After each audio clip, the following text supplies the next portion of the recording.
Indépendance totale. 7h, 10h sur Radio Courtoisie, ligne droite, Corentin Périni.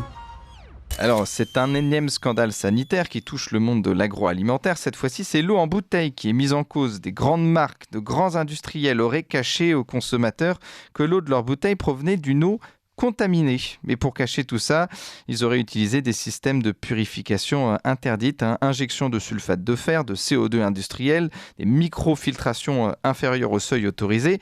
Donc de l'eau présentée comme minérale ou de source ne serait finalement que de l'eau du robinet alors qu'elle coûte beaucoup plus cher.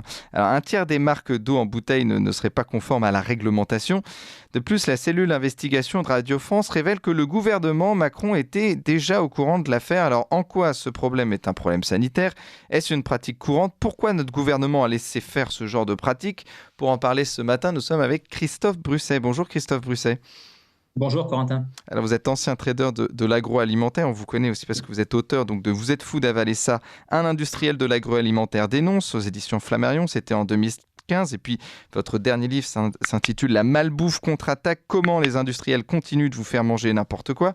Alors là on va parler d'eau. Alors pour bien comprendre, il y a différents types d'eau, le Code de la santé publique a 3 types d'eau. Il y a les eaux minérales naturelles, les eaux, donc Perrier, Vittel, Evian, les eaux de source comme cristalline et les eaux rendues potables par traitement. Et donc les trois n'ont pas les mêmes règles sanitaires, c'est bien ça ?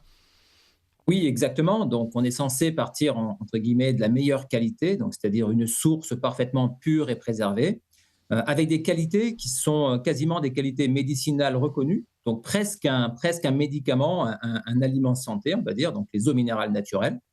Dans ce cas-là, il faut effectivement que le produit soit absolument sans traitement, aucun traitement, ni chimique, ni physique, ni filtration, ni quoi que ce soit. Et effectivement, ces produits-là ont une valeur sur le marché qui est bien supérieure aux eaux, on va dire, standards. Ensuite, vous avez les eaux de source, qui est une qualité un petit peu inférieure, où on peut effectivement avoir plus de latitude. Et enfin, vous avez l'eau courante que vous pouvez effectivement traiter pour la rendre potable et la sécuriser. Alors, on parle de ces eaux, donc ces eaux minérales, ces eaux de source et ces eaux potables par traitement. Alors, il y a eu des traitements en question qui sont donc interdites normalement. Donc, on va parler de l'injection de sulfate de fer, de CO2 industriel, des microfiltrations inférieures au seuil autorisé. Donc, quelles sont toutes ces méthodes aussi ? On parle de filtre à charbon, de filtre UV, et ça, c'est strictement interdit. Pourquoi c'est interdit ? Comme on le disait justement, une eau minérale naturelle doit être par définition absolument naturelle. Si on a besoin de la traiter, c'est qu'il y a un problème.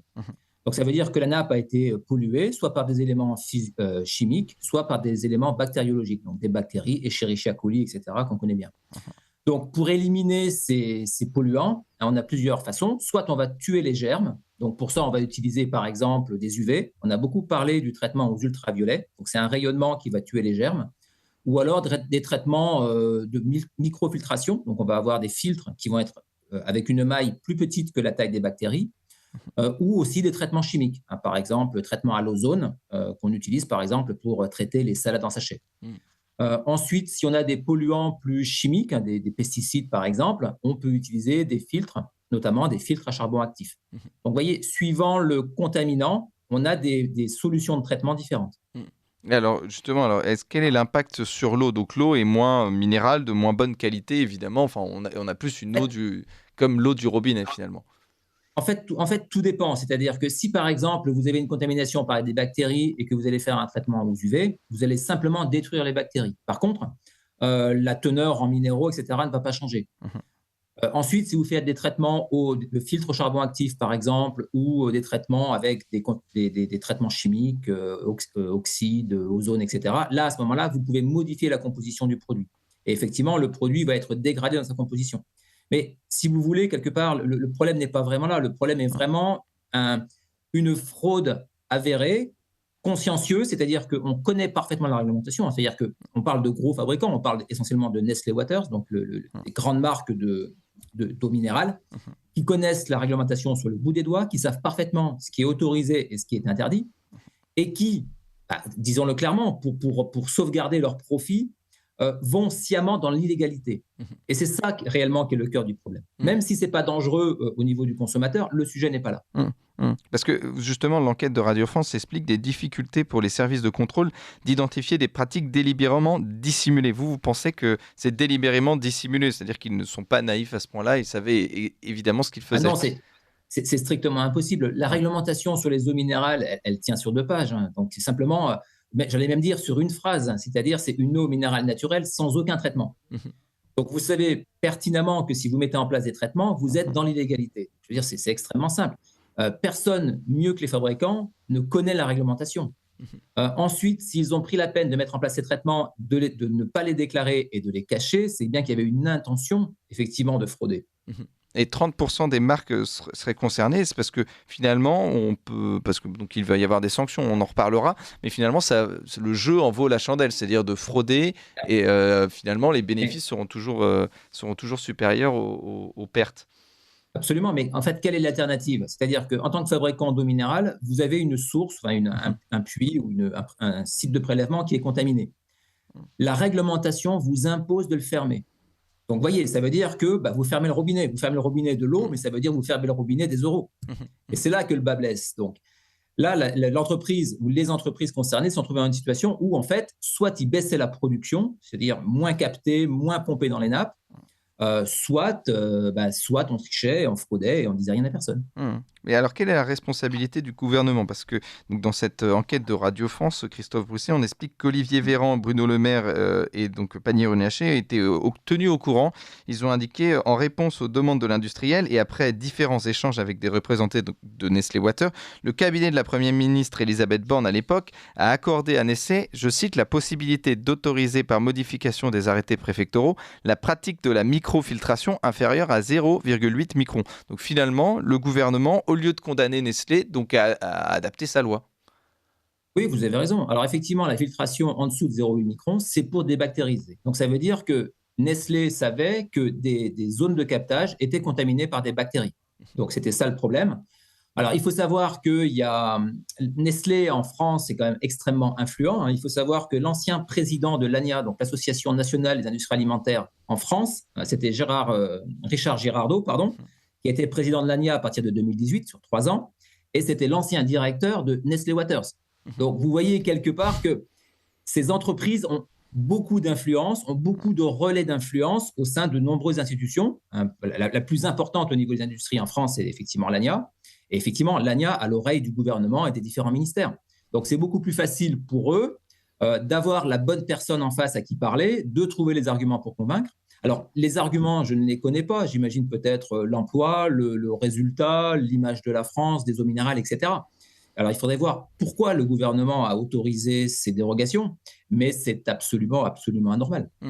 Mais alors, mercredi dernier, donc, Christophe Brousset, l'organisation Foodwatch a affirmé qu'elle allait porter plainte pour tromperie donc, dans cette affaire des eaux minérales filtrées illégalement. Quelles peuvent être les sanctions donc, dans cette affaire pour Nestlé Waters notamment? Disons qu'il faudrait voir un petit peu quelles ont été les dérogations qui ont été accordées. Si effectivement on a eu des dérogations, à ce moment-là, ça va être difficile, puisque ça veut dire que certains procédés ont été autorisés. Ensuite, il faudra voir s'il y a une enquête sérieuse qui est menée, et là-dessus j'ai quelques doutes, mais imaginons qu'une enquête sérieuse soit menée et qu'elle révèle que ces procédés ont été mis en place bien avant l'autorisation, alors effectivement, là, on a une fraude avérée et il faudrait avoir effectivement des sanctions au niveau de toutes les entreprises qui ont fraudé. Mais ça mérite aussi de faire un audit de la filière eau minérale dans l'ensemble de la France, parce que certains se sont fait attraper, mais il faudrait faire le ménage dans toute la filière. Oui, parce que là, il n'y a que 30% des marques sont concernées, c'est énorme, et vous pensez que, évidemment, ce sont des pratiques, notamment, qui peuvent être assez courantes pas dans l'industrie donc de l'eau. Qui sont assez courantes, j'ai quelques doutes. Ensuite, je connais assez bien l'entreprise Nestlé, puisque je suis très ami avec Yasmine Motargemi, qui est l'ancienne directrice de sécurité alimentaire monde pour Nestlé, et qui a eu 10 ans de procédure avec la compagnie pour harcèlement et dénigrement, puisqu'elle avait mis en lumière des dysfonctionnements.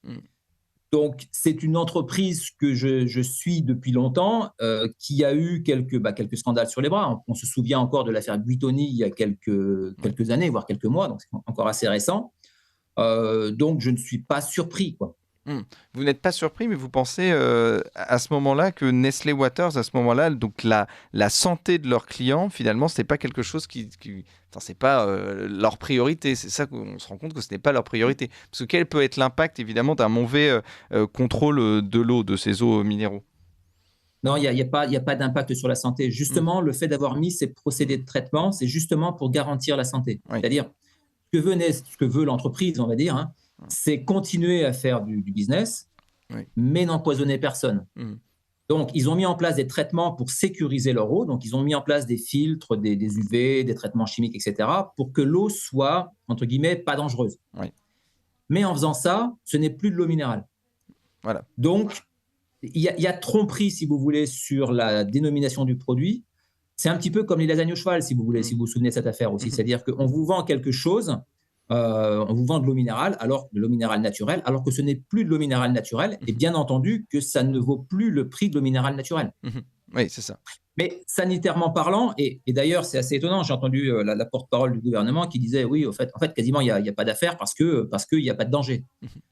Donc elle essaie effectivement de minimiser la portée du scandale en disant oui, mais ceux qui ont fait ces pratiques n'ont tué personne, l'eau et la sécurité est garantie, c'est vrai. Mais ils ont trompé les consommateurs. Et là-dessus, Foodwatch a parfaitement raison. C'est là qu'est le problème. Alors, justement, vous êtes spécialiste notamment de la malbouffe et puis vous êtes un ancien industriel de l'agroalimentaire. On l'a dit, un tiers des marques d'eau en bouteille ne seraient pas conformes à la réglementation. Comment boire aujourd'hui de l'eau en toute confiance? Parce que là, évidemment, le consommateur va perdre confiance dans ces industriels. Ça devient effectivement difficile. C'est un problème un petit peu plus global. C'est-à-dire qu'aujourd'hui, avec notamment le réchauffement climatique, avec la hausse de la consommation des eaux en bouteille, on s'aperçoit qu'il n'est plus possible de puiser dans les nappes à la vitesse actuelle. Donc, il va falloir de toute façon s'habituer à consommer moins d'eau en bouteille, fermer des captages. De toute façon, Nestlé a été obligé de le faire. Hein. Ils ont été obligés de fermer des captages qui sont plus suffisamment sécurisés. On a des problèmes, par exemple, je sais qu'autour de Vittel ou autour de la région d'Évian, où la nappe baisse dangereusement. Et pourquoi ces nappes sont contaminées aujourd'hui? C'est parce qu'à force d'avoir pompé, le niveau a baissé et on a des infiltrations qui, par le passé, n'avaient pas lieu. C'est-à-dire qu'on a de l'eau de surface, on a des eaux contaminées par l'élevage, par des lisiers qui s'infiltrent et qui vont polluer la nappe. Donc, aujourd'hui, il y a un problème de surexploitation des ressources. Donc il y a un problème de surexploitation des ressources évidemment, donc qui sont compensés par donc des traitements. Donc l'eau que l'on boit n'est plus minérale. Merci à vous Christophe Brustet. Je rappelle que vous êtes ancien trader de l'agroalimentaire et puis je rappelle les titres de vos livres. Hein. Vous êtes fou d'avaler ça, un industriel de l'agroalimentaire dénonce aux éditions Flammarion. Et maintenant on mange quoi? C'était en 2018, les imposteurs du bio et la malbouffe contre-attaque. Comment les industriels continuent de vous faire manger n'importe quoi. Merci à vous.